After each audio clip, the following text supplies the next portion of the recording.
Hi friends, அனைவருக்கும் வணக்கம். Friends, POCO மூணாவது மொபைல் இந்தியால லான்ச் பண்ணிட்டாங்க. ஸோ POCO M2 PRO கொண்டு வந்திருக்காங்க. ஸோ இது Redmi Note 9 Pro POCO M2 Pro நிறைய பேர் இப்பயும் கன்ஃபியூஷன்ல இருக்காங்க. ஸோ இந்த வீடியோல நம்ம POCO M2 Pro பத்தின முழு டீடைல்ஸ் தான் பார்க்க போறோம். ஸோ இந்த மொபைல் வந்து நீங்க பர்ச்சேஸ் பண்ணலாமா இல்ல இதை விட வேற மொபைல் நமக்கு சாய்ஸ்ல இருக்கா? ஸோ எல்லா டீடைல்ஸ் இந்த வீடியோல நம்ம பார்க்கலாம். கூடவே என்னுடைய ஆனஸ்ட் ஒப்பீனியன் உங்க கூட வந்து ஷேர் பண்ணிக்கிறேன். ஸோ வீடியோ வந்து ஸ்கிப் பண்ணாம கடைசி வரைக்கும் பாருங்க. ஸோ வீடியோ பிடிச்சிருந்தா மறக்காம லைக் பண்ணிடுங்க. இதே மாதிரி லேட்டஸ்ட் வீடியோஸ் அப்டேட்ஸ்க்காக சேனலுக்கு சப்ஸ்கிரைப் பண்ணி எனக்கு சப்போர்ட் பண்ணுங்க. ஸோ சப்ஸ்கிரைப் பண்ணும்போது கூடவே பெல் ஐகான்ல ஆல் என்ற ஆப்ஷன் கிளிக் பண்ணி விட்டுருங்க. சோ வாங்க இப்போ வீடியோக்குள்ள போலாம். வீடியோக்குள்ள போறதுக்கு முன்னாடி Realme 6i மொபைல் வந்து அடுத்த வாரம் லான்ச் பண்ண போறாங்க இந்தியால. சோ அந்த மொபைலோட முழு டீடைலோட ஒரு வீடியோ வந்து அப்லோட் பண்ணிருக்கேன். சோ அந்த லிங்க் டிஸ்கிரிப்ஷன்ல தர. சோ வேணும்னா நீங்க கிளிக் பண்ணி பாத்துக்கோங்க. சோ இப்போ POCO M2 Pro பத்தி பார்த்தோம்னா சோ இந்த மொபைலோட ஸ்பெசிஃபிகேஷன் எல்லாமே சொல்லி சோ உங்களுக்கு டைம் வேஸ்ட் பண்ண நான் விரும்பல. ஏனா Redmi Note 9 Pro ஸ்பெசிஃபிகேஷன் உங்களுக்கு தெரிஞ்சிருந்தா சேம் அதே தான் இதுலயும் இருக்கு. சோ கூட நம்ம எக்ஸ்ட்ராவா என்ன சேஞ்சஸ் பண்ணிருக்காங்கன்னா பேக் சைடுல வந்து டிசைன் வந்து சேஞ்ச் பண்ணிருக்காங்க. சோ ரெண்டு ஷேட்ல வந்து நம்ம கலர் வந்து இதுல பார்க்கலாம். டுயல் டோன் செட்டப்ல வந்து கலர் வந்து டிசைன் பண்ணிருக்காங்க. பிளஸ் 33 வாட் ஃபாஸ்ட் சார்ஜர் இதுல வந்து ஆட் பண்ணிருக்காங்க. சோ அது மட்டும் தான் இதுல இருக்கிற difference. So Redmi Note 9 Pro பார்த்தோம்னா 18 வாட் ஃபாஸ்ட் சார்ஜிங் பாக்ஸ்ல இருக்கும். சோ இதுல வந்து 33 வாட் ஃபாஸ்ட் சார்ஜர் தான் இருக்காங்க. சோ அது மட்டும் தான் சேஞ்ச் பண்ணிருக்காங்க. மீதி எல்லாமே நீங்க சேம் டு சேம் அப்படியே வச்சுக்கலாம். நீங்க POCO M2 Pro அன்பாக்சிங் பார்க்கணும்னா நீங்க டைரக்டா Redmi Note 9 Pro யாராவது அன்பாக்சிங் பண்ணிருந்தா சோ அந்த வீடியோவை பார்த்தாலே போதும். நீங்க புதுசா எந்தவித டிஃபரன்ஸ் இந்த மொபைல் வந்து பார்க்க முடியுது. சோ இத பத்தின அதிக டீடைல்ஸ் வந்து நான் சொல்ல விரும்பல.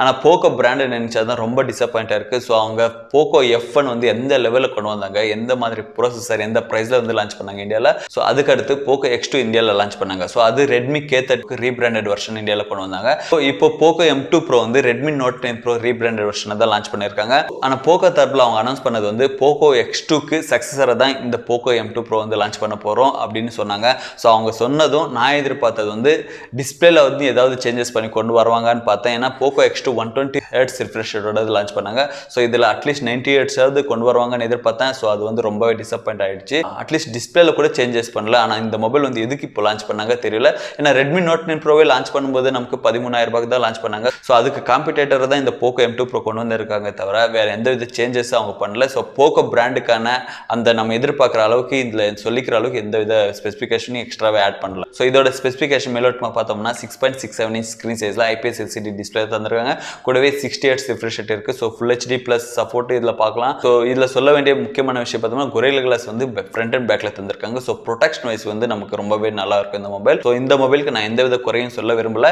ஏன்னா இந்த பிரைஸ் செக்மெண்ட்ல இப்போ 14,000 ரூபாய்க்கு இருக்கு இந்த மொபைல் வந்து 4GB RAM 64GB variant. So இந்த மொபைல் வந்து அண்டர் 50,000ல சூப்பர் அப்படின்னு நான் சொல்லவே மாட்டேன். ஏன்னா நமக்கு Realme 6 வந்து இந்த பிரைஸ்ல வந்து இருக்கு. சோ அதுல டிஸ்பிளேல 90 Hz ரிஃப்ரெஷ் ரேட் வந்து இருக்கு. டிஸ்பிளேவுடைய ரிஃப்ரெஷ் ரேட் அதிகமா இருந்தா POCO M2 Pro வந்து ஒரு சூப்பர் மொபைலாவே இருந்திருக்கும். ஆனா இப்போ பார்த்தாலும் பிரைஸ் வந்து அதிகமாவே இருக்கு. சோ Realme 6 கம்பேர் பண்ணும்போது சோ இப்போ இந்த POCO M2 Pro வந்து கொண்டு வந்திருக்காங்க. சோ இதோட கேமரா ப்ராசஸர் எல்லாமே பார்த்தோம்னா நமக்கு Redmi Note 9 Pro ல எந்தவித பெர்ஃபார்மன்ஸ் எல்லாமே பார்த்தோமோ சேம் அதே பெர்ஃபார்மன்ஸ் தான் இருக்கும். சோ கேமரால வந்து டீசன்ட் பெர்ஃபார்மன்ஸ் நல்லாவே இருக்கும். சோ Snapdragon 720G வந்து தந்திருக்காங்க. சோ அதுல இந்தியாவுடைய நேவிக் சப்போர்ட் வந்து இருக்கு. சோ அது ஒரு நல்ல விஷயமா அதை பார்க்க முடியுது. சோ மத்தபடி இதுல புதுசா சொல்றதுக்கு எதுவுமே இல்ல. சோ அட்லீஸ்ட் டிஸ்பிளேல 90 Hz ரிஃப்ரெஷ் ரேட் இருந்தா நல்லா இருந்திருக்கும். அவ்வளவுதான். ஏன்னா 15,000 ரூபாய்க்குள்ள இப்போதைக்கு இருக்கிற மொபைல்ஸ்ல இது ஒரு நல்ல மொபைல் தான் சொல்லிக்கலாம். சோ இது ஒரு பெஸ்ட் சாய்ஸா இருக்கும். ஆனா இந்த மொபைல் வந்து இப்போ பர்ச்சேஸ் பண்ணலாமான்னு நீங்க கேட்டீங்கன்னா சோ நான் வந்து வெயிட் பண்ணுங்கன்னு தான் சொல்லுவேன். ஏன்னா நமக்கு அடுத்த வாரமே Realme 6i மொபைல் வந்து இந்தியால லான்ச் பண்ண போறாங்க. சோ அதுவும் இதே 13,000 இருந்து 14,000 ரூபாய் ரேஞ்சில தான் இந்த மொபைல் கொண்டு வர போறாங்க. சோ அதுல நமக்கு டிஸ்பிளேல 90 Hz ரிஃப்ரெஷ் ரேட் வந்து பார்க்க முடியுது. சோ ப்ராசஸர் வைஸ் பார்த்தோம்னா இதோட ஒரு நல்ல ப்ராசஸர் தான் சொல்லிக்கலாம் G90T. ஆனா MediaTekன்றதுனால லைட்டா ஹீட்டிங் ப்ராப்ளம் இருக்கும். ஆனா ப்ராசஸர்ல வந்து இதோட ஒரு நல்ல பெர்ஃபார்மன்ஸ் வந்து அதுல நீங்க பார்க்கலாம். கேமிங்காகவே குறிப்பிட்டு நீங்க மொபைல் வந்து பர்ச்சேஸ் பண்ண போறீங்களானா சோ Realme 6i வந்து ஒரு பெஸ்ட் சாய்ஸா இருக்கும். சோ இதை கம்பேர் பண்ணும்போது ஏன்னா அதிக ரிஃப்ரெஷ் ரேட் இருக்கிறதுனால உங்களுக்கு டிஸ்பிளேல வந்து அந்த யூசேஜ் வந்து நல்லா இருக்கும். சோ ஸ்க்ரால் பண்ணும்போது உங்களுக்கு எந்தவித லேக்ஸ் அந்த மாதிரி இருக்காது. ரொம்ப ஃபாஸ்டா இருக்கும். சோ அதுல வர அனிமேஷன் எல்லாமே ரொம்ப நல்லா இருக்கும்.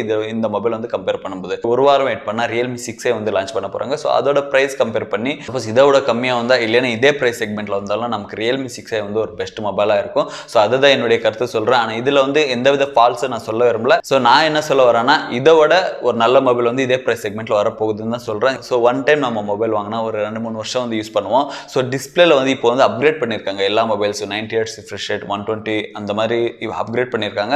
ஸோ இப்போ போய் நம்ம 60 ஹெர்ட்ஸ் ரிஃப்ரெஷ் ரேட் வாங்கணுமா அதுதான் நான் கொஞ்சம் யோசிக்க சொல்கிறேன். ஸோ மற்றபடி இதில் வந்து எந்தவித கம்ப்ளைண்ட்ஸ் இல்லை. நீங்கள் பர்ச்சேஸ் பண்ணுற மாதிரி இருந்தால் கண்டிப்பாக பர்ச்சேஸ் பண்ணிக்கலாம். ஸோ உங்களுக்கு ரிஃப்ரெஷ் ரேட் அதிகமாக இருக்கிற மொபைல்ஸ் வேறு ஏதாவது பிராண்டில் இருந்தாலும் நான் பர்ச்சேஸ் பண்ணிக்கிறேன்னு சொல்லுவேன், அதே ப்ரைஸ் செக்மெண்ட்டில் கிடைச்சா.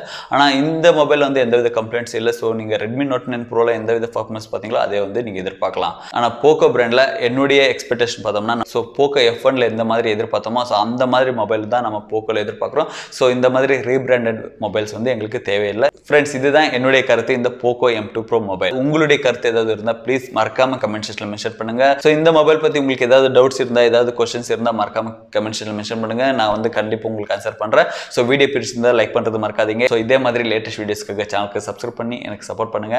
மீண்டும் ஒரு நல்ல டாபிக்கோட அடுத்த வீடியோவில் சந்திக்கிறேன். அது வரைக்கும் உங்களிடமிருந்து விடைபெறுவது உங்கள் பிரகாஷ்.